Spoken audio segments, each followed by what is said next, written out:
The fact that there are so many roadblocks is indicative of this city's inability to pivot on what is needed for the homeless crisis. In the high cost of homelessness tonight, Metro finally gets state approval to use pods to house the homeless. Fox 17 News first told you about Metro spending $1.2 million on these pods back in 2021. They've just been sitting in storage since. Fox 17 News' Caitlin Miller is live from the Metro Courthouse after speaking with a council member leading the charge here to get these shelters ready to go. Caitlin.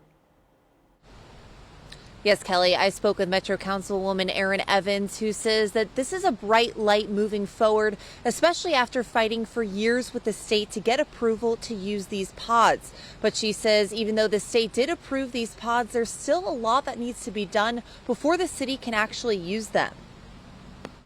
This is the letter of approval Metro received from the State Fire Marshal's office. It deemed the pod structures code compliant with the following requirements, like a thermal barrier and making sure the structures are 12 feet from each other for fire safety.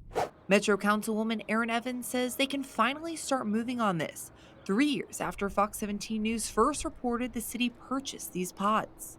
Is there a plan available that we can put together?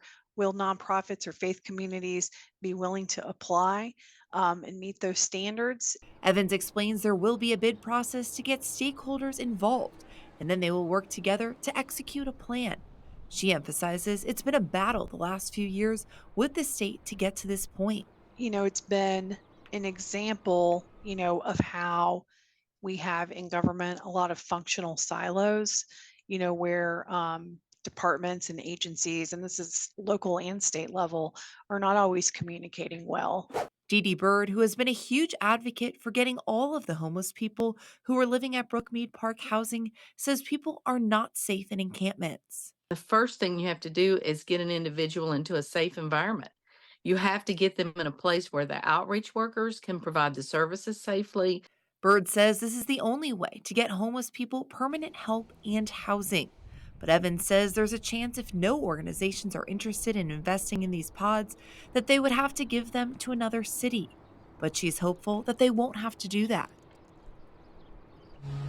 Metro Councilman Evans is not sure how long it will take to find a stakeholder and develop a plan, but she's hoping to have a better idea soon.